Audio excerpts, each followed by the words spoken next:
everyone, and welcome back to episode 5 of the Computomics podcast. Last week, we discussed the field of cannabis and hemp genetics, and I loved the opportunity of diving deeper into all the intricacies of agricultural landscape, from the supply chain to the legal framework to trade optimization. And today, freelance writer and researcher Sarah Mock will expand our view even more as we discuss the depth and the breadth of agriculture and what our words really mean when we talk about farming.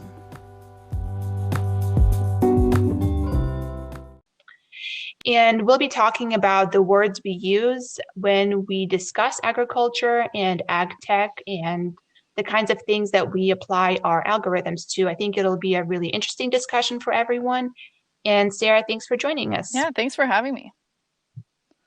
So first, I just wanted to see if you can give us an introduction, of course, to who you are and the sorts of issues you've represented through your time writing and researching, and the things you really seem to care about in this space. Sure. So I am a freelancer. I have covered ag issues in Washington for the last 3 years for a national TV network called RFD TV, which covers agriculture and rural news. Before that, I actually spent a couple years in Silicon Valley working for some ag tech companies out there. So I've run the gamut in kind of the agricultural field, which has made for a very exciting career, kind of on the cutting edge of the industry. But as far as my reporting, I've obviously focused a lot. I live in Washington, D.C., so I am a bit of a policy wonk and have done a lot of reporting on the Farm Bill, the 2018 Farm Bill in particular. The Secretary of Agriculture has created 2 trade aid packages over the last 2 years that have given about $30 billion to farmers because of the trade war with China. Have done a lot of reporting on that. I cover things like the ethanol industry, which is, uses 40% of America's corn crop. It has been pretty devastated over the last 3 years because of some changes to EPA regulations. The big news right now because of the coronavirus is around meatpacking plants and kind of worker treatment and health and safety in the food supply chain. So my coverage runs the gamut pretty broadly through kind of food and ag and rural issues, which are all pretty closely tied together, and then kind of tangentially hits on, everything from trade and finance and the economy to the environment to workers' rights and social justice. So ag is a huge world. It's a big space, and it's a lot more than just pork belly futures and what's happening on the farm. So yeah, that's one of the reasons why I wanted to have you on, just to sort of expand our perspective on what we're really saying when we say agriculture, because it seems like you've had an amazing experience. You've covered a lot of different perspectives. And like you said, even ideas like workers' rights and justice are really highlighted or considered part of this sort of narrative that we talk about. And I think a lot of times maybe we miss out on what is really that food value chain, like the kinds of issues that are involved into it and how complicated everything gets. And we envision when we talk about the Farm Bill or even the word farm, we go to this idyllic view of family farms. And on the one hand, that's great, but I imagine that, sometimes it's been misappropriated or used against its own benefit. Can you give us maybe examples of both, where you always try to encourage people to think more in this sort of positive view and ways that you've seen that it's kind of been used incorrectly? Yeah.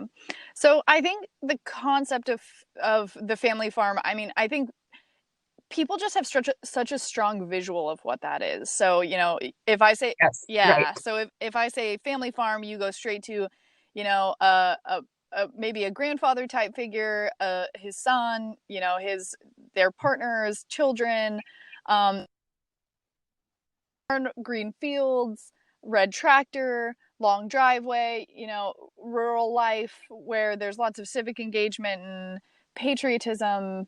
Yes. And just it's an incredibly strong just like kind of visceral part of, not only part of just our ideas of what words are, but of American patriotism and kind of so many different aspects. So I think the biggest thing about just the word agriculture and the idea of it is just that the idea of farming is so strong.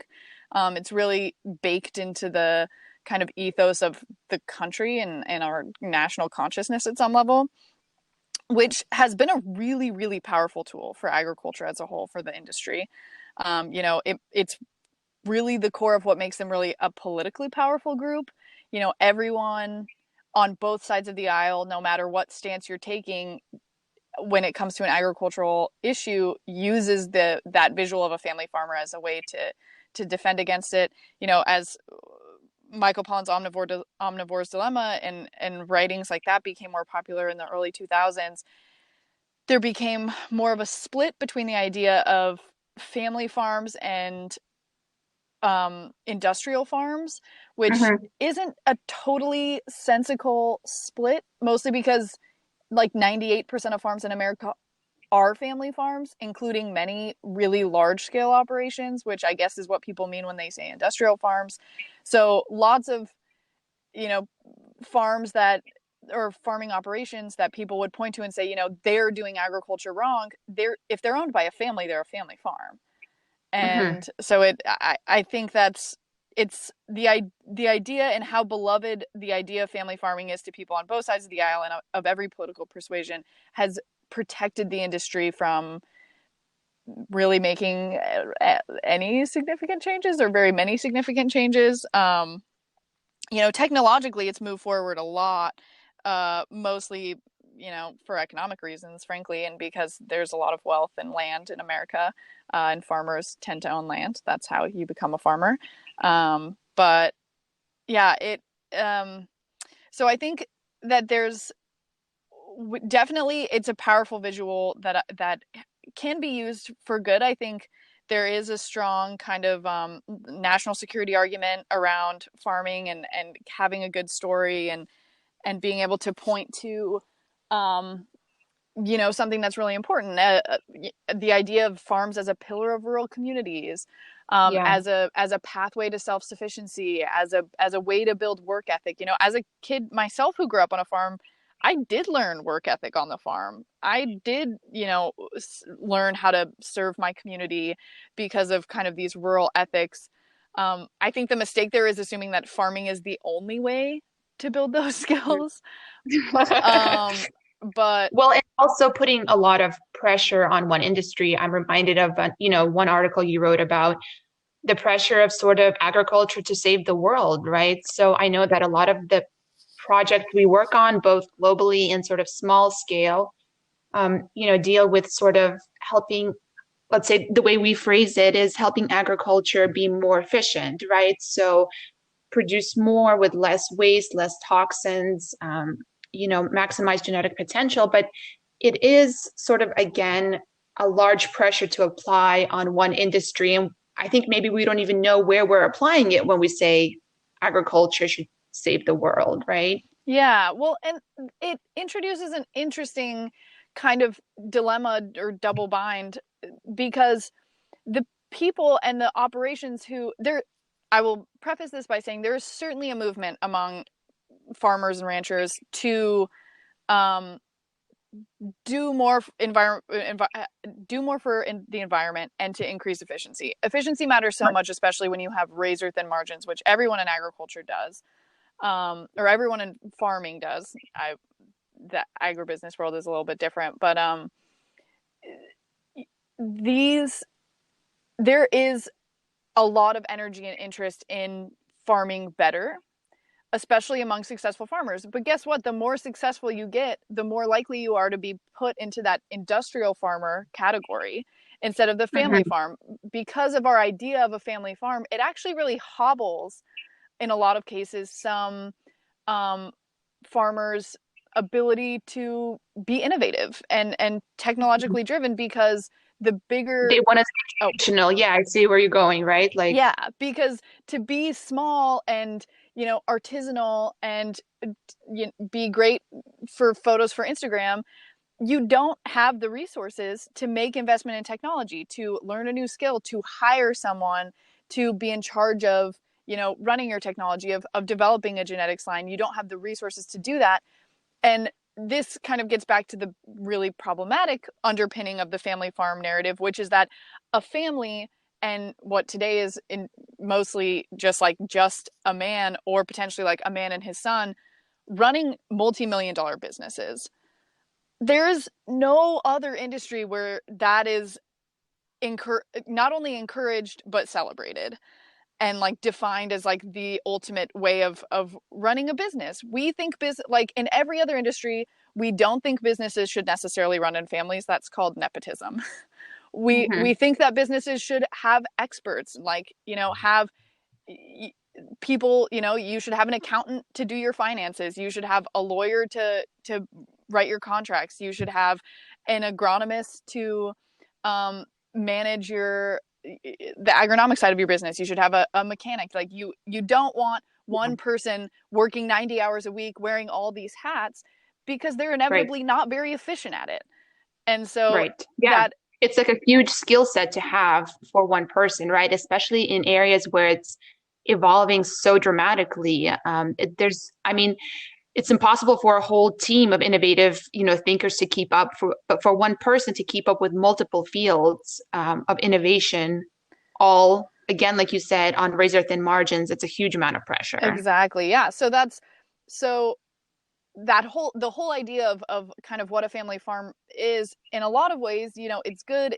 It's a good protection against just a public that largely isn't interested in understanding the complexity of agriculture. But at the same time, it also becomes a weapon that's used against them, because when you don't when your farm business stops looking like that charming Instagrammable tiny farm, Hmm. people like start to hate you. They start to believe that you're an industrial farm, that you're part of the problem, that you're a polluter, that you don't care about of efficiency, or the The environment. environment or your contribution. Yeah. Exactly. Yeah. And you reach this double bind where it's like, okay, you know some of the smallest farms in the United States, because they're so small, can be, some of the worst polluters, some of the least Hmm. efficient, some of the most abusive to labor.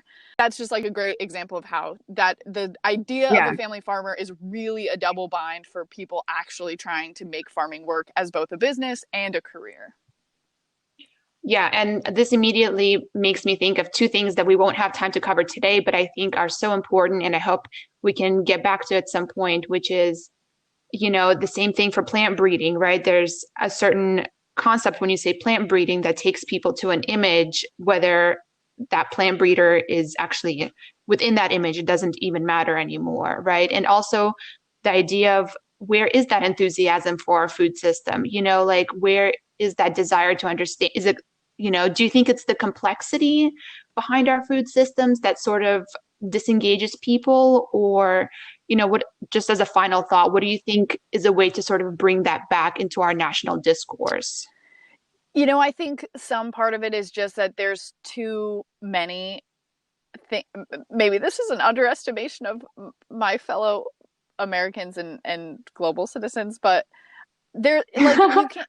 It would be a life's work to understand every aspect of just the supply chain that creates an iPhone, Yeah. just a supply chain that gets, corn from genetics to the fuel tank as ethanol. That's like a PhD thesis. And Hmm. so just like there's just too much to understand, and the expectation that everyone's going to choose agriculture as the thing that they're going to understand is incorrect and a bad assumption. But finding ways for people to access it, I think one of the biggest ways to do it is just like having more personality in the way that we talk about it and interact with it. And Hmm. transparency is huge. I think ag has in the past not been the most transparent space. So I think leaning into that more will be helpful. But yeah, I don't think it's that people are stupid or disengaged or like for whatever reason aren't interested. I think it's that I literally do this for a living, and I every day that I'm not studying a specific topic in ag, I'm falling behind in my knowledge of it, because it changes so fast. Interesting. Yeah. Yeah.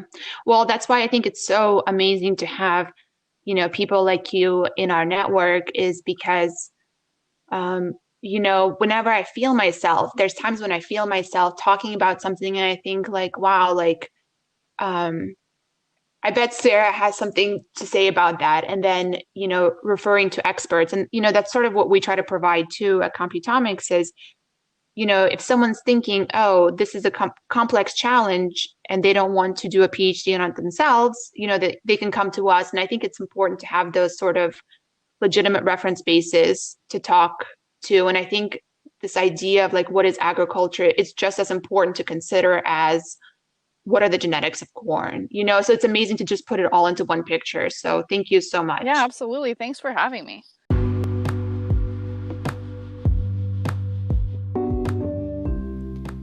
Thank you everyone for listening. I hope you enjoyed the episode. And if you're somewhere out there and you have a different definition of agriculture or what agriculture means to you, please reach out and share.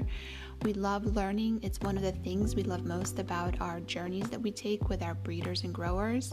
We bring our knowledge on statistics and machine learning, and they bring their journeys and their knowledge on and off the field, and we put it all together for a very successful partnership. So we're always looking to hear from other voices, other experiences, and please get in touch, stay connected, follow us on our blog, go to computomics.com, and we hope to speak with you soon.